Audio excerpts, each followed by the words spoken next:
The Wrath Outpost, or also known as the Spawn Incursion Base, is a well-known monument near Spawn. It was created during the third incursion by the group Valkyria. The most notable players were Sato86, Pyrobites, The_Fox, Thieves and Sound, FitMC, Exodus, Shorelock, Henry, Bammerbeast, Kane's Law, Dorkumada, and many others. The third incursion was originally planned around the 7 sins. Each base they would make would be named after one, so if the first base failed, which was Wrath, the next one would receive a new named base around the sin. However, Wrath never fell. They were prepared for that case, but it never happened, and the other 6 Obsidian bases never had to be built. Wrath Outpost served as both a base, and it was the objective of the incursion itself. Building it was also a big challenge. Back then, players did not have as many resources as the current 2B2T economy, so building the outpost would be a huge feat.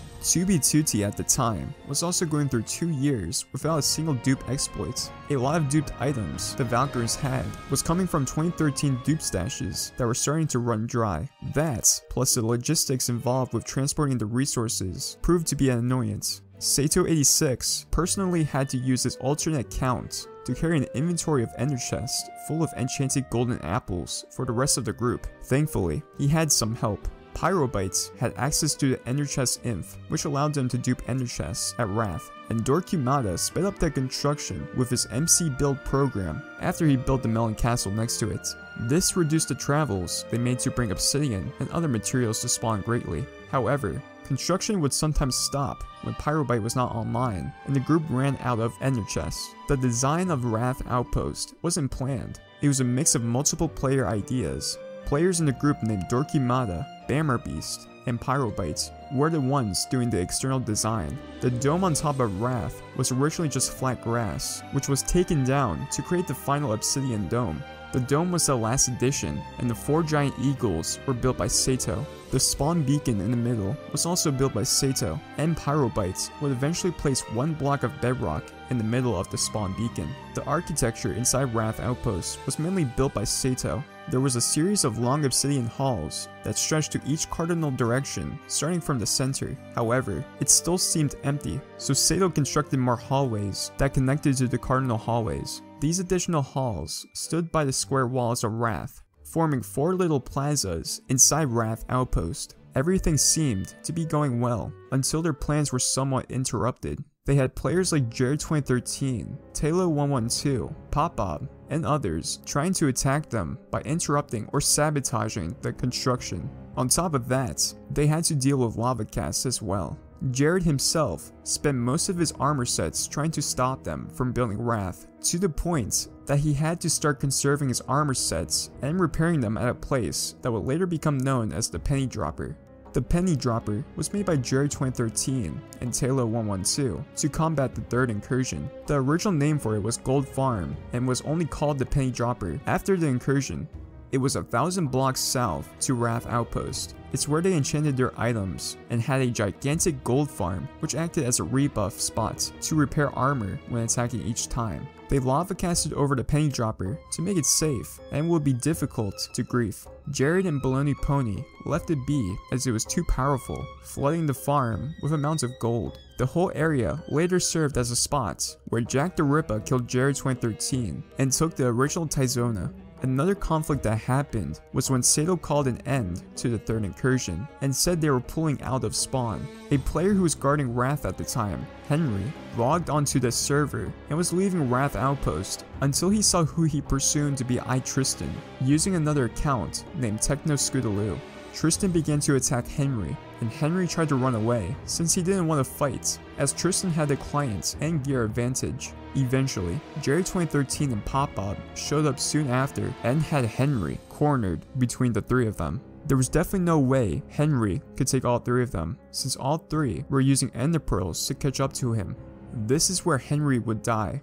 This incident was shocking because even though Henry knew Tristan was friends with Popbob and Jared, he was also an incursion member. At the time, Tristan denied being on the account, but there wasn't really a good explanation. This would give the opportunity to Jared, Popbob, and Tristan to create a lava cast inside of Wrath Outpost. Henry would tell Sato about this incident, which would make Sato, Jack the Ripper, and FitMC which was on his alternate account named Ness, and got together to travel to Spawn. They decided that they were not going to fight them one-on-one. Instead, they would meet up at one spot in the Nether, since they were all in different locations around the map. When they eventually met in the Nether, they waited outside the Nether portal to Wrath. As soon as he went into the portal and into the overworld, Pop-Up, iTristan, and Jerry 2013 were there. Sato, Fit, and Jack would attack them, and eventually, Jared and Pop-Up ran away. But iTristan wasn't attacked, since he was not an enemy with Valkyria at the time. When the fight was over, the inside of Wrath was covered in a massive lava cast. Pyrobite would eventually come and use infinite TNT to obliterate all of the lava cast. Henry's death motivated the group to come back to Spawn and protect Wrath for the last 3 to 4 days of the month. Even with all of this conflict, Wrath Outpost was still managed to be constructed entirely. Sato can't accurately state how long it took exactly, but they finished it before the deadline and had a few days of nothing to do, other than protecting Wrath. According to Sato, Wrath was never griefed. There were attempts of griefing Wrath, but they quickly would put it back to shape. Withers were disabled back then, due to the same sound exploits that Thunder had, so unless players were dedicated to mine the place block by block, Wrath would be fine. Wrath was griefed several times by several players after the incursion was over, but none of that mattered anymore, since their goal was done. A year later, the Fourth Reich removed the bedrock block at the center of Wrath by using the piston exploits. Over months and years, Wrath Outpost would be blown up and lava casted by various players. In 2018, a player named Armorsmith lava casted the original Wrath Outpost, and then some of his followers mined the blocks to construct a new Wrath Outpost. This Wrath was special because it marked the beginning of the infamous Old Spawn Road. Players such as iHack Walmarts, Rusherfag, Metrez, Vietnam, and many new players contributed to this Wrath Outpost. Wrath Outpost would also get replicated by players across the map.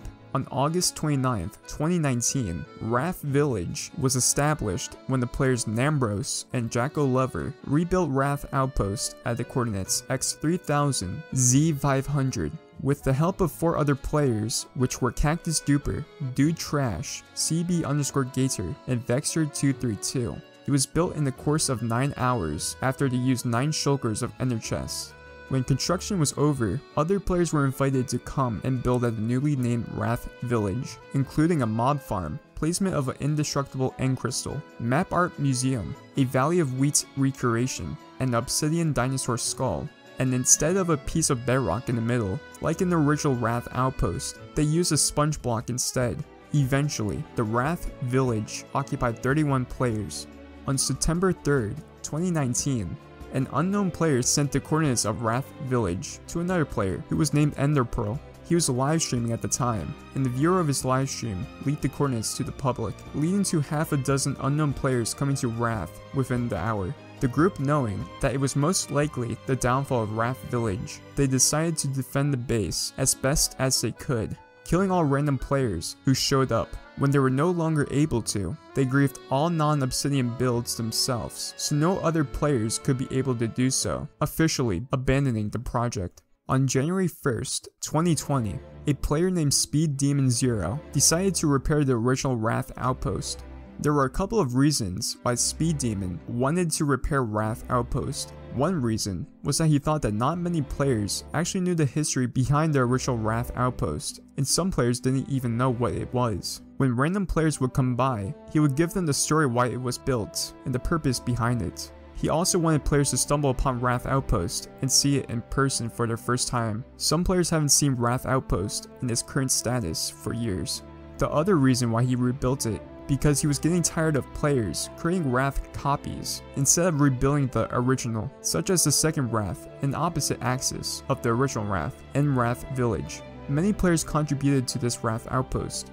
Speed Demon Zero was originally repairing it alone, until one of his good friends came to spawn and saw what he was doing. Speed Demon's friend left and then came back to bring some TNT, while Speed Demon was still bombing the lava cast. Another player who became another good friend of Speed Demon saw him during construction and decided to help out and introduced him to a printer bypass in Forge Hacks, which he didn't even know Forge Hacks had a printer bypass.